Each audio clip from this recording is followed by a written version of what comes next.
Hi, and welcome to At the Movies with Adam Ross. And today I'll be reviewing Behind the Candelabra, a movie that is incredibly gay, as you can tell by the poster that is behind me. And it's a biopic of Liberace. Now, if you think that poster is confronting, wait until you see the film. Now, this is a really great movie, and it's directed by Steven Soderbergh. And this film has got quite a weird genesis. It was shopped around as a feature film to be screened in cinemas, but unfortunately every major studio passed. Because why?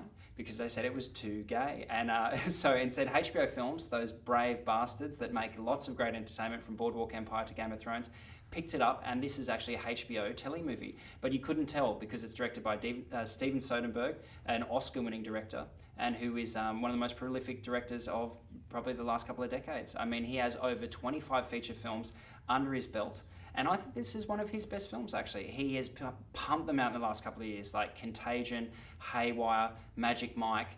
If you can find a connective thread between any of those films, let me know, because I don't know what he picks his next project from. He just must read an article and be interested in it. But he has got a really interesting take on Liberace, and Liberace was one of the world's great entertainers, and thankfully the film is equally as entertaining.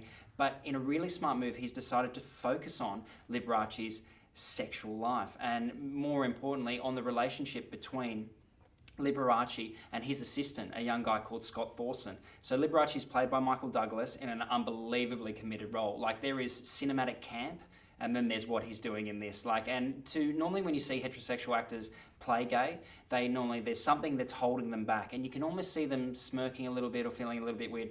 Douglas is gay in this film. Like, the way he looks at Damon, he wants Damon. It is full on. And to watch them two in some of these love scenes, it made my housemate look away from the screen. But I found that it's really committed performances. I think that both these guys are really going for it, and despite the Oscars on their mantle and the box office successes they've had, it's great that these actors are willing to go to these lengths for their craft to tell an interesting story.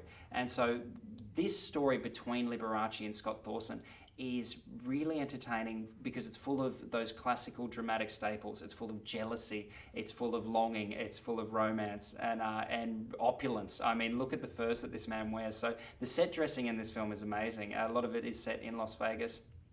And the minute you walk into a room, you feel the film effectively puts you in Scott's shoes, because when he's being exposed to Liberace's world, he's overwhelmed. He's a small country boy, and as a viewer, you see some of these sets and some of the costumes, and you too you feel enticed by it, and you're like, wow, that's so so amazing. These gigantic bathtubs.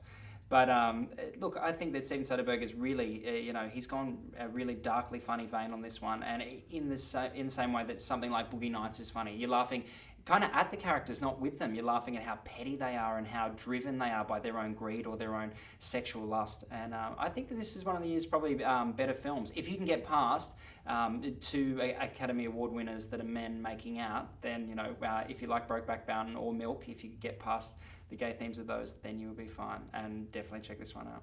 I'd give this one 4 stars out of 5.